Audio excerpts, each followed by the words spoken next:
여러분 안녕하세요. 행복한 노후를 준비하는 금평구소의 박종현입니다. 자, 여러분 어떻게 연휴 잘 지내셨는지 모르겠습니다. 저도 연휴 때 나름 고향에도 다녀오고 이래저래 좀 일이 좀 많았어가지고 오늘도 좀 영상 업로드가 늦어졌는데요. 다행히 시장 분위기가 좋으니까 오늘도 그냥 가볍게 최근 시장 상황 잠깐 짚어보는 일요일에 만나는 주간 시황으로 이 시간 꾸며보도록 하겠습니다. 자, 그러면 모두 좋아요 한 번씩 눌러주시면 바로 시작하도록 하겠습니다. 자, 먼저 최근 주식시장의 움직임이 상당히 좋은 모습들을 좀 보여주고 있죠. 지난주 같은 경우에도 국내 모두 증시가 미국 같은 경우는 한 1에서 2%대 상승세를 좀 보였고요. 특히나 이제 지난주에는 이 바야흐로 이 한국 시장에 아주 가파른 랠리가 좀 펼쳐졌다라고 볼 수가 있겠습니다. 코스피가 무려 4.24% 상승하면서 어느덧 2,800선에 안착을 했고요. 전 고점이 지난 2024년 7월에 2,896선이니까 사실상 최근 분위기라고 하면은 전고점도 금방 내다볼 수 있는 그런 레벨에 이르렀고요. 코스닥도 코스피보다는 부진하긴 합니다만은 3%에 가까운 상승세를 좀 보였습니다. 여러 가지 모멘텀들이 있었습니다만은 크게 보면은 양대축이라고 볼 수 있겠죠. 제가 이제 그동안 계속 얘기했던 결국은 외국인들의 매수세가 좀 기대가 된다.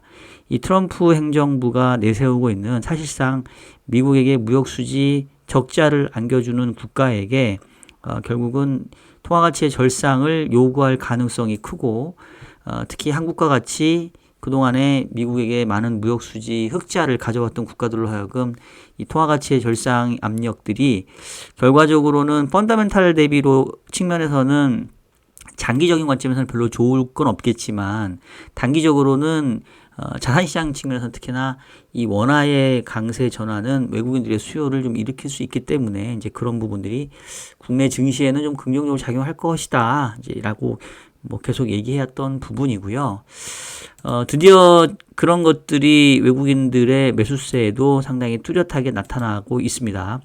지금 보시면은 지난 한 주 동안 외국인들이 무려 2조 넘게 순 매수를 보이면서 월간 단위로도 지금 2개월 연속의 순 매수, 지난달에도 한 1조 1000억 정도 순 매수를 보였는데 이번 달 들어서도 2조 1000억 정도. 그래서 지난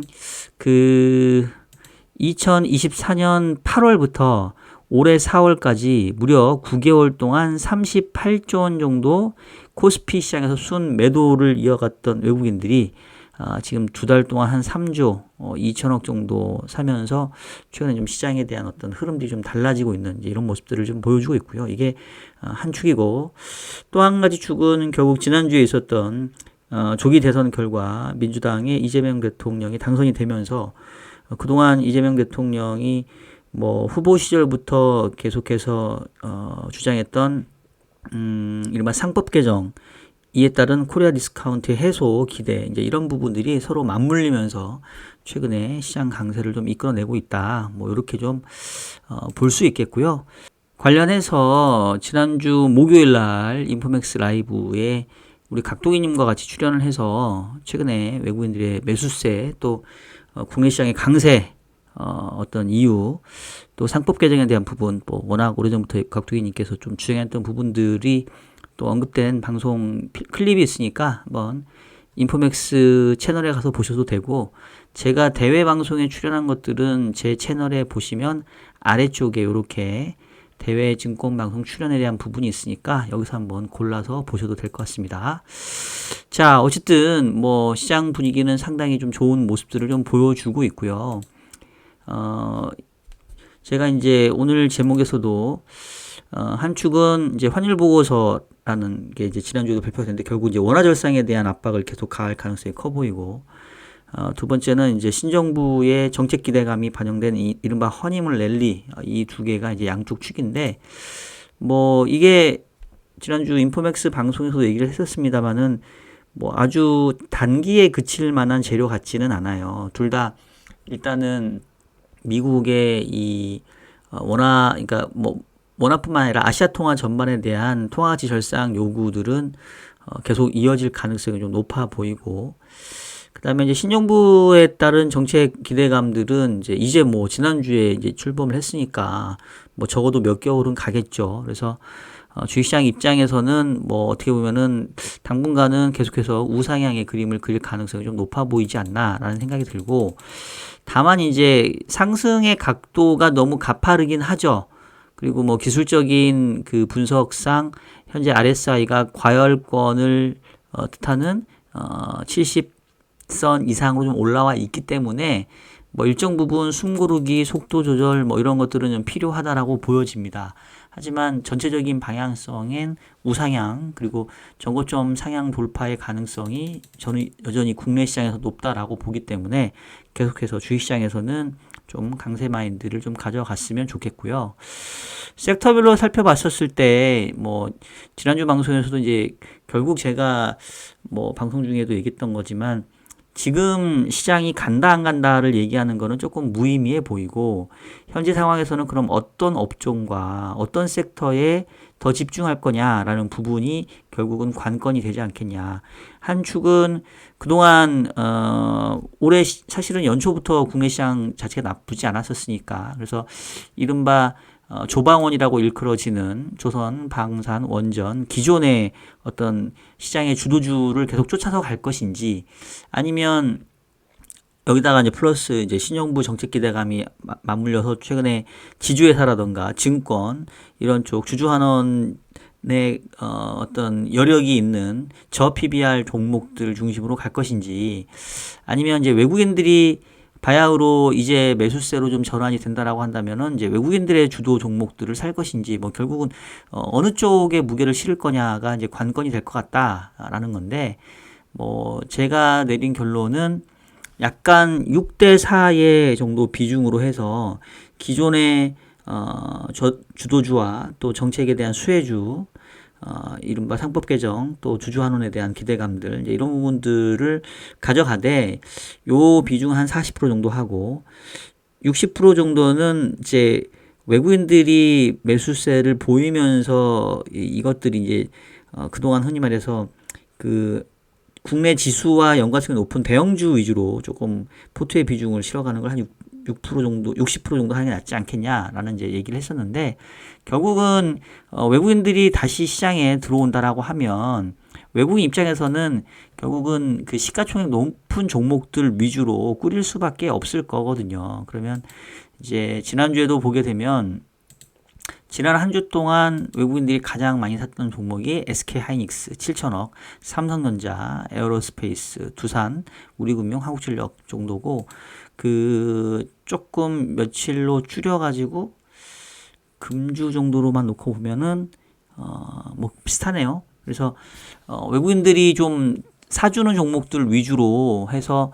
가져가는 게 조금 더 수익률이 좀 좋지 않겠냐. 특히나 그동안 이제 부진했던 삼성전자하고 그다음에 자동차 관련된 그다음에 이제 2차전지 뭐 이런 쪽이 약간 이제 빈집처럼 느껴질 수 있기 때문에 이런 부분들은 사실은 업황이 좋지는 않죠. 지금 뭐 자동차 같은 경우는 수출 품목 관세에 대해 직격탄을 맞고 있고, 반도체도 지금 뭐 조만간 품목 관세가 매겨질 가능성이 커 보이고, 바이오도 그렇고 2차 전지는 워낙 안 좋고. 근데 지금 사실 한국 시장이 최근에 주가 상승에도 불구하고 여전히 PER 기준 한 10배 정도, PBR 1배 정도 수준밖에 안 됩니다.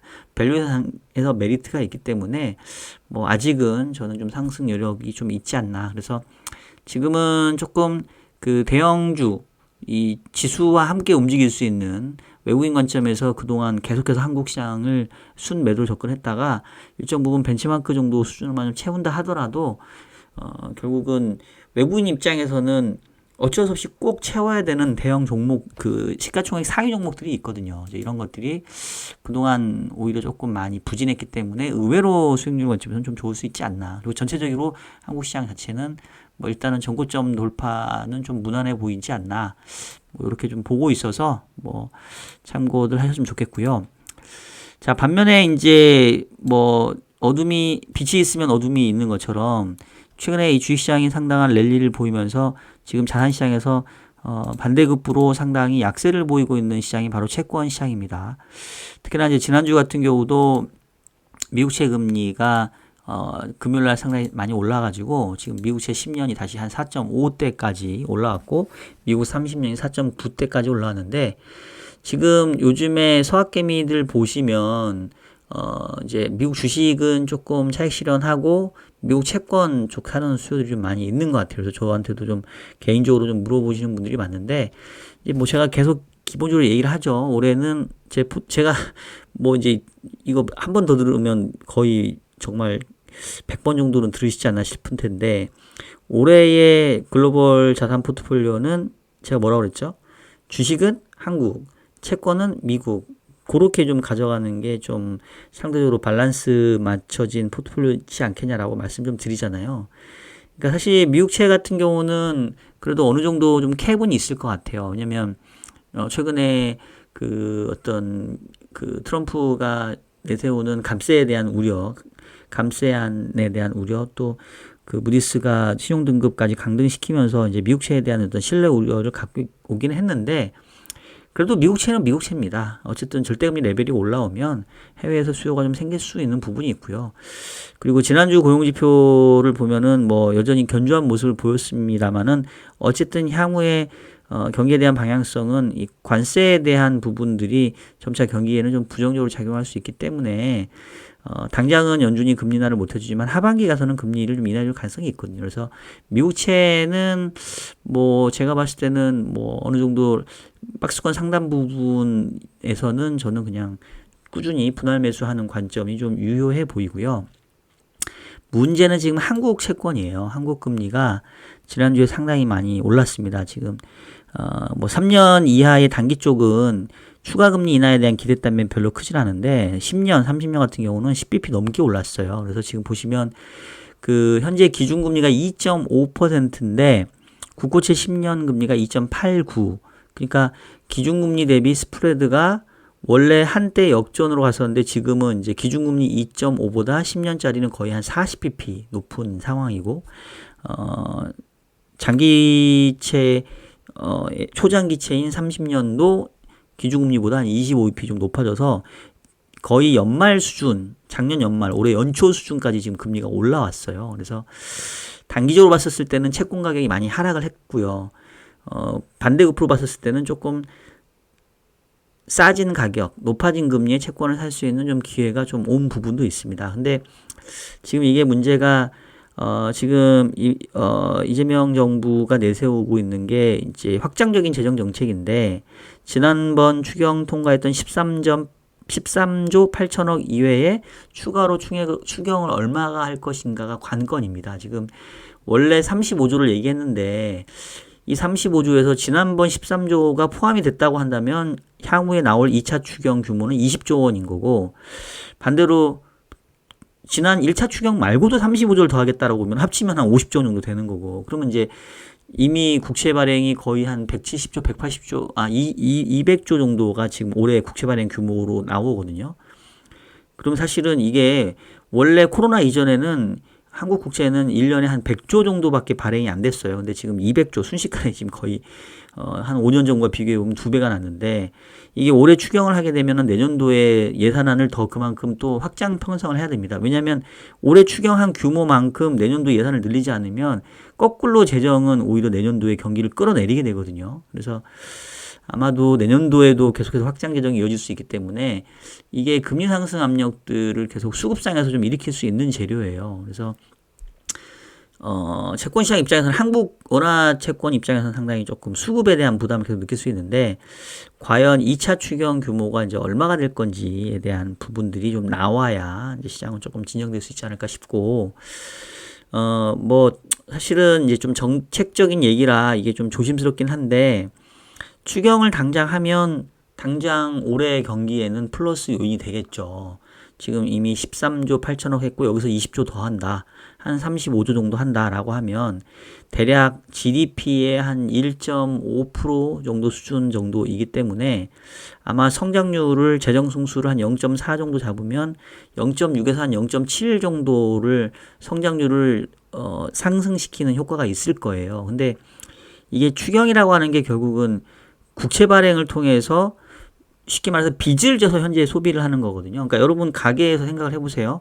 지금 내가 돈을 못 버는데 빚을 져가지고 그 빚낸 걸로 쓴다라고 생각해보면 지금 당장은 내 살림살이가 풍성해지겠죠. 그렇지만 언젠간 내 이 빚을 갚아야 될 빚이거든요.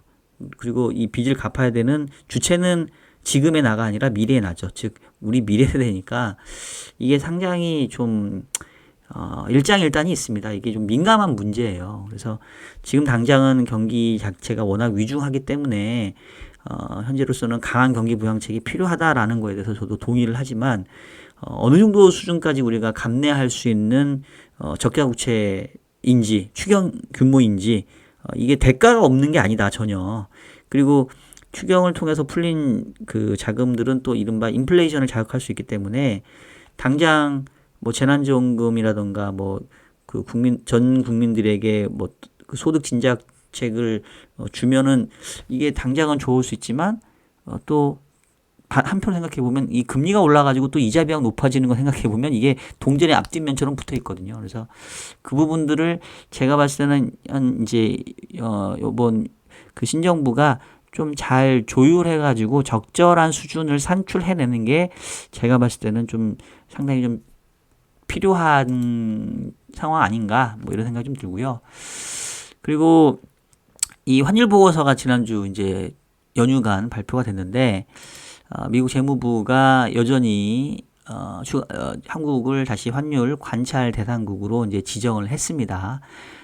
그래서 지금 현재 이제 한국하고 미국하고 관세 협상 또 별도로 이 환율 협상이 이제 펼쳐질 텐데 일단은 환율 관찰 대상국에 뭐 들어가 있는 9개 나라 중에 하나가 됐고 결국은 우리나라는 미국으로부터 많은 무역 수지 흑자를 거두고 있기 때문에 결국 원화 절상에 대한 압박은 계속 좀 거세질 거고요. 근데 이제 요번에 좀 재밌는 게 내용 중에 적시했던 게 그 얘기를 했다고 하더라고요. 지금 현재 국민연금이 해외 투자가 많이 늘어났잖아요.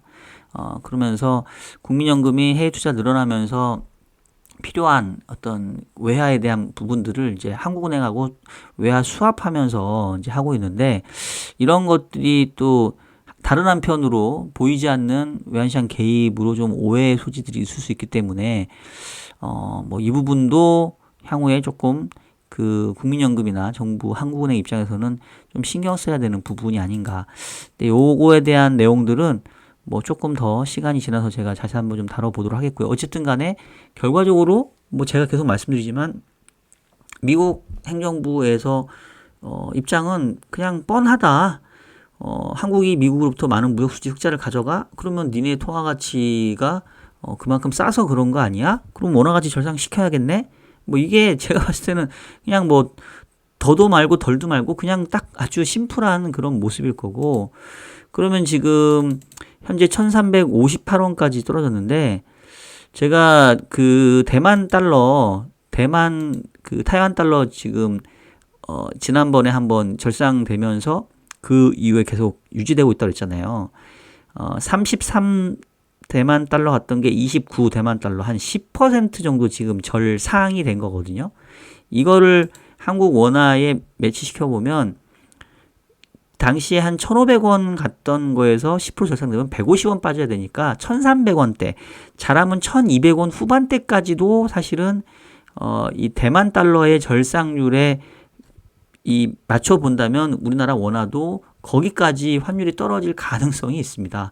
그럼 사실은 계속 말씀드리지만은 이게 장기적으로 봤을 때는 원화의 절상이 뭐 산업 경쟁력 측면에서는 별로 좋을 게 없겠죠. 그렇지만 외국인들 입장에서는 이제 한국 시장 비중 확대해야 되는 거 아니냐 뭐 이런 어떤 움직임이 나타날 수 있기 때문에 이게 좀 단기로 봤을 때는 자산시장 특히나 금융시장의 주식시장이 우호적일 수 있다. 근데 만약에 주식시장이 또 올라가고 좋게 되면 이게 또 주가가 상승하는 부분들이 기업들의 자금 조달을 좋게 할 수 있고 또 이른바 부의 효과를 통해서 뭐 내수를 진작할 수 있는 효과가 있기 때문에 뭐 마냥 환율이 떨어지고 마냥 주가가 올라간다라는 거를 외국인들이 들어오는 거를 나쁘게 볼 수는 없는 것 같아요. 이제 지난주에 제가 그 영상에서 지난주 제가 얘기했던 게 경제는 안 좋은데 주가는 왜 오르냐. 결국 외국인들 매수세가 앞으로 나올 가능성이 크다라고 이제 했더니 이제 저희 구독자분들 중에서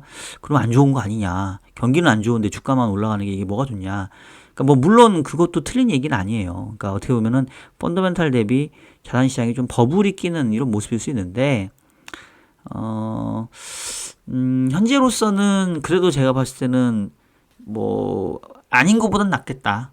뭐 계속해서 지금 주가가 계속 쪼그라들고 외국인 자금 이탈하고 이런 것보다는 그래도 약간 자본 시장이라도 조금 그래도 강세를 보이는 게 현재로서는 당장 뭐 국내 경제 상황이 워낙 위중하니까 지금은 그래도 그게 나쁜 것도 있지만 나쁜 것보다는 그래도 좋은 게 조금 더 많다. 이런 입장이고요. 근데 이제 상승률이 더 가팔라지고 상당 부분 이제 주가가 올라오면 이제 이른바 이게 또 버블을 만들 수 있기 때문에 또 조심은 하셔야 됩니다. 그래서 일단은 저는 일단 뭐 흔히 말하는 3천석까지는 뭐 크게 부작용 없이 갈 수 있는 레벨이라고 보고 있고요. 이제 그 이상은 저도 좀 고민은 해야 될 것 같아요. 그래서 아직은 저는 국내 주식에 대한 비중은 계속해서 높게 가져가고 있고 이거를 언제 줄일지 부분은 요거는 조금 일단 단기적으로는 좀 더 지켜본 다음에 판단해도 늦지 않겠다. 뭐 이런 정도 말씀을 드리겠고요. 그다음에 이제 주말간에 뭐 트럼프하고 머스크하고 이게 한바탕 했죠. 참 이게 이 지구에서 가장 돈이 많은 머스크와 지구에서 가장 큰 권력을 쥐고 있는 이 트럼프가 붙고 있는데 이게 뭐 단기적으로 좀 봉합되는 듯한 모습이긴 합니다만은 제가 봤을 때는 결국은 이게 어떤 한계점을 좀 명확하게 보여주는 게 아닌가 싶어가지고 역시 미국 시장보다는 한국 시장이 좀 더 계속 아웃퍼폼하는 모습들을 계속 저는 좀 생각하고 있다. 뭐 이런 정도 말씀드리면서 오늘 영상을 좀 마치도록 하겠습니다. 자, 여러분 지금까지 일요일에 만나는 주간 시황. 최근에 국내 증시가 바야흐로 가파른 랠리를 이어가고 있는 양대 축, 외국인의 매수세 그리고 신정부 기대감에 대한 내용도 좀 말씀 좀 드렸고요. 뭐 단기적으로 상승의 기울기가 너무 가파르기 때문에 기술적인 요인상 뭐 얼마든지 조정 또는 숨고르기가 있을 수 있지만 아직 상승의 동력이 끝난 것 같지는 않다. 좀 더 갈 가능성이 있어 보인다. 뭐 이런 정도 좀 말씀드렸고요. 뭐 채권 시장에 대한 얘기도 쭉 말씀드렸으니까 여러분 한번 찬찬히 들어보시길 바라겠습니다. 자, 그러면 오늘 영상은 여기서 마치도록 하겠고요. 저는 다음 주 일요일에도 좀 더 유익한 내용으로 여러분 찾아뵙도록 하겠습니다. 여러분 저는 다음 주에 뵐게요. 안녕.